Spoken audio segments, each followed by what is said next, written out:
কাৰ্বি আংলং স্থায়িত্ব শাসিত পৰিষদৰ অধ্যক্ষ পদৰ বাবে MSc ৰাজু টিছৰ মনোনয়ন দাখিল।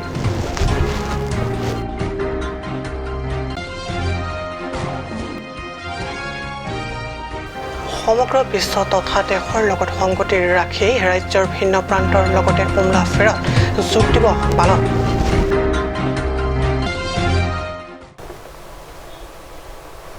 নমস্কাৰ, ষ্টুডিঅ'ত মই পৰকজ্যোতি শৰ্মা। এতিয়া গৈছোঁ অসমীয়া প্ৰাইম টাইমৰ বিতং বাতৰিলৈ। কাৰ্বি আংলং স্থায়িত্ব শাসিত জিলাৰ ২৬টা পৰিষদীয় আসনৰ পৰা বিজয়ী বিজেপি MSc সকল যোৱাকালি আনুষ্ঠানিক শপত গ্ৰহণ কাৰ্যসূচী সম্পন্ন হোৱাৰ পিছতে চৰকাৰ গঠনৰ বাবে গুৰুত্বপূৰ্ণ কাৰ্যসূচী মঙলবাৰে সম্পন্ন হয়। নৱগঠিত বিজেপি চৰকাৰখনৰ অধ্যক্ষ পদৰ বাবে মনোনয়ন পত্ৰ দাখিল কৰে MSc ৰাজু টিছই। কাৰ্বি আংলং স্থায়িত্ব শাসিত পৰিষদত গঠন হ'বলগীয়া বিৰোধী দলবিহীন বিজেপি চৰকাৰখনৰ বাবে MSc ৰাজু টিছই মনোনয়ন পত্ৰ দাখিল কৰি পূৰ্ণাংগ এখন চৰকাৰ গঠনৰ দিশে অগ্ৰসৰ হ'ল বিজেপি দল। উল্লেখযোগ্য যে কোনো প্ৰতিদ্বন্দ্বী নথকাত কেৱল আনুষ্ঠানিকতা সম্পন্ন কৰি অধ্যক্ষ পদত আসীন হ'ব ৰাজু টিছু। অনুলেখ্য ৰিপৰ্ট কাট নিউজ।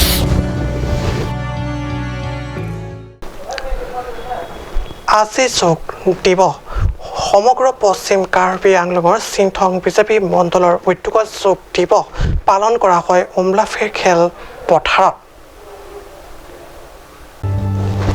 বিশ্বত যোগ প্ৰয়োজনীয়তাৰ ওপৰত সৰ্বাধিক গুৰুত্ব দি আহিছে বিগত কেইবাটাও বছৰ ধৰি। ৰোগত বিভিন্ন ঔষধ সেৱনৰ পৰা দূৰত ৰাখি নিজকে সুস্বাস্থ্য ৰক্ষাৰ উপায় হিচাপে যোগ প্ৰয়োজন আজি বিশ্বৰ প্ৰান্তে প্ৰান্তে। দেশ তথা ৰাজ্যৰ লগতে পিছপৰা জিলা পশ্চিম কাৰ্বি আংলঙৰ বাসিন্দাসকলৰ মাজতো যোগ শিক্ষা প্ৰয়োজনীয়তাৰ বুজাবলৈ চিনথং বিজেপি মণ্ডলৰ উদ্যোগত চিনথং খেল পথাৰ যোগ দিৱস উদযাপন কৰা হয়। সমগ্ৰ বিশ্ব তথা দেশৰ লগতে সংগতি ৰাখি ৰাজ্যৰ ভিন্ন প্ৰান্তৰ লগতে উমলা ফেৰত যোগ দিৱস পালন। এই যোগ দিৱস অনুষ্ঠানত অঞ্চলটোৰ বহু যুৱকে অংশ লয়। উল্লেখ্য যে এই যোগ অনুষ্ঠানটি সুন্দৰভাৱে পৰিচালনা কৰে চিনথং বিজেপি কমিটিৰ সভাপতি জয়সিং বঙে। বঠাটলাংছৰ পৰা জাচনিহি ৰিপৰ্ট কাট নিউজ।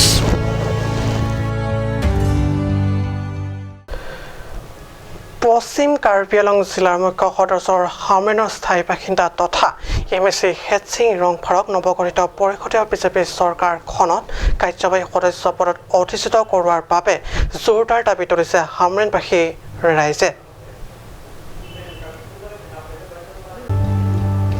নিতান্তই অতি গুৰুত্বপূৰ্ণ তথা প্ৰয়োজনীয় কেইবাটাও দিশ চাই MSc হেডছিং ৰংফাৰক কাৰ্বি আংলং স্থায়িত্ব শাসিত পৰিষদীয় চৰকাৰখনত কাৰ্যনিৰ্বাহক সদস্য পদত অধিষ্ঠিত কৰোৱাৰ বাবে দাবী তোলাৰ কেইবাটাও কাৰণ উল্লেখ কৰিছে হামৰেন ৰাইজে। হামৰেনখন জিলা মুখ্য সদৰ হোৱাৰ বাবে হামৰেনত নিজা স্থায়ী ঘৰ থকা হামৰেনখন জিলাৰ মুখ্য সদৰ চহৰ যদিও উন্নয়নৰ ক্ষেত্ৰত যথেষ্ট পিছপৰা আৰু পিছপৰা অঞ্চলটোৰ বিভিন্ন চুক কোণৰ লগতে পৰিচয় থকা অসম মেঘালয় সীমান্তৱৰ্তী এলেকাত হঠাৎ অশান্তি পৰিস্থিতি উদ্ভৱ হ'লে ডিফু চহৰৰ পৰা সাহসীয় প্ৰতিনিধি অহালৈ অপেক্ষা কৰিব নলগাৰ লগতে হামৰেনত ইতিমধ্যে কাৰ্বি আংলং স্থায়িত্ব শাসিত পৰিষদীয় শাখা সচিবালয় থকাত হামৰেনত স্থায়ীভাৱে থকা শাসকীয় প্ৰতিনিধি তথা কাৰ্যবাহী সদস্য থকাৰ প্ৰয়োজনীয়তা আদি প্ৰধান কাৰণ উল্লেখ কৰে হামৰেনবাসীয়ে। হামৰেনৰ পৰা সংগ্ৰহ কৰা ৰিপৰ্ট কাট নিউজ। সমস্যা বাণিজ্যিক বিৰতি।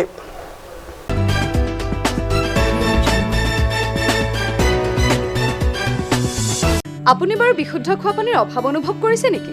এতিয়া আৰু চিন্তা নাই, কাৰণ বজাৰলৈ আহিল কাঞ্চ ৱাটাৰ। বিজ্ঞানসন্মত উন্নত মানৰ প্ৰক্ৰিয়াৰে প্ৰস্তুত কৰা কাঞ্চ ৱাটাৰে আপোনাক দূষিত পানীৰ ভয়াৱহতাৰ পৰা আঁতৰত ৰাখিব। কাঞ্চ ৱাটাৰ।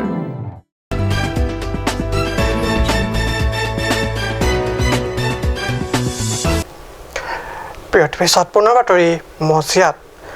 ৰাজ্যৰ ভিন্ন প্ৰান্তৰ লগতে কাৰ্বি আংলং জিলা হাওৰা ঘাটতো উদযাপন কৰা হয় কলাগুৰু বিষ্ণু ৰাভা দিৱস।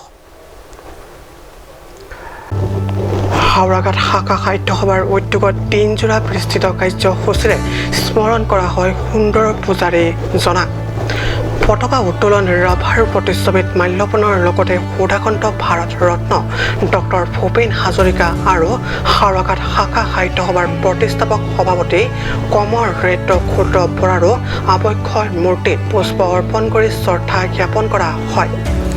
ইপিনে বিষ্ণুৰাভা দিৱস উপলক্ষে এখনি প্ৰাচীৰ পত্ৰিকাও উন্মোচন কৰা হয়।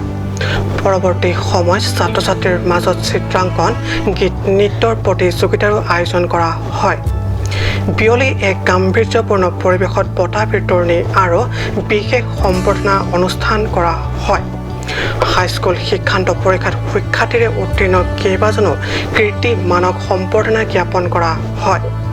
অনুষ্ঠানত মুখ্য অতিথি হিচাপে উপস্থিত থাকে কাৰ্বি আংলং জিলা সাহিত্য সভাৰ প্ৰাক্তন সভাপতি বাবুৰাম তেৰণ।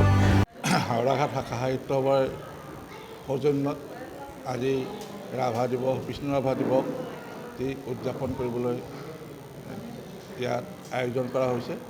এই উদ্দেশ্যে ৰাতিপুৱা 9 বজাত পতাকা উত্তোলন, তাৰপিছতেই আমাৰ কলাগুৰু বিষ্ণু প্ৰসাদ ৰাভা দেৱৰ আৱক্ষ মূৰ্তিত মাল্যাৰ্পণ, লগতে সুধাকণ্ঠ ভূপেন হাজৰিকা আৰু হাওৰাঘাট শাখা সাহিত্য সভাৰ প্ৰতিষ্ঠাপক সভাপতি ক্ষুদ্ৰ বৰা দেৱৰ আৱক্ষ মূৰ্তিটো মাল্যাৰ্পণ কৰা হয়। আৰু এই অনুষ্ঠানৰ পিছতেই এটি লেখত ল'বলগীয়া অনুষ্ঠান আজি শাখা সাহিত্য সভা অনুষ্ঠিত কৰে। সেইটো হ'ল প্ৰাচীৰ পত্ৰিকা উন্মোচন। প্ৰাচীৰ পত্ৰিকাত বিভিন্নজন ছাত্ৰ ছাত্ৰীয়ে তেওঁলোকৰ সৃজনীমূলক লিখনি ইয়াত প্ৰকাশ পাইছে। ইয়াৰ পিছতেই ল'ৰা ছোৱালীৰ মাজত চিত্ৰাংকন প্ৰতিযোগিতা আৰু ৰাভাদেৱৰ গীত মাতৰ প্ৰতিযোগিতা, লগতে ৰাভা সংগীতৰ আধাৰত নৃত্য প্ৰতিযোগিতা আদি কৰি বিভিন্ন অনুষ্ঠানৰ লগত বঁটা বিতৰণী আৰু সম্বৰ্ধনা অনুষ্ঠানো হয়। আৰু এই সম্বৰ্ধনা অনুষ্ঠানটোত বিশেষকৈ এইবাৰ হাইস্কুল শিক্ষান্ত পৰীক্ষাত এই অঞ্চলৰ আটাইতকৈ উচ্চ নম্বৰ পাই সুখ্যাতিৰে হাইস্কুল শিক্ষান্ত পৰীক্ষাত উত্তীৰ্ণ হোৱা ছাত্ৰ ছাত্ৰীসকলক এই অনুষ্ঠানৰ জৰিয়তে সম্বৰ্ধনা জনোৱাৰ কাৰণে ব্যৱস্থা ৰখা হৈছে। আৰু বিশেষকৈ ৰাভাদেৱৰ আদৰ্শৰে অনুপ্ৰাণিত কৰাৰ কাৰণেই ইয়াৰ উদ্দেশ্য। আৰু এই উদ্দেশ্যৰে আগত ৰাখি হাওৰাঘাট শাখা সাহিত্য সভাই আগবাঢ়ি গৈছে। নিউজ ডেস্ক ৰিপৰ্ট কাট নিউজ।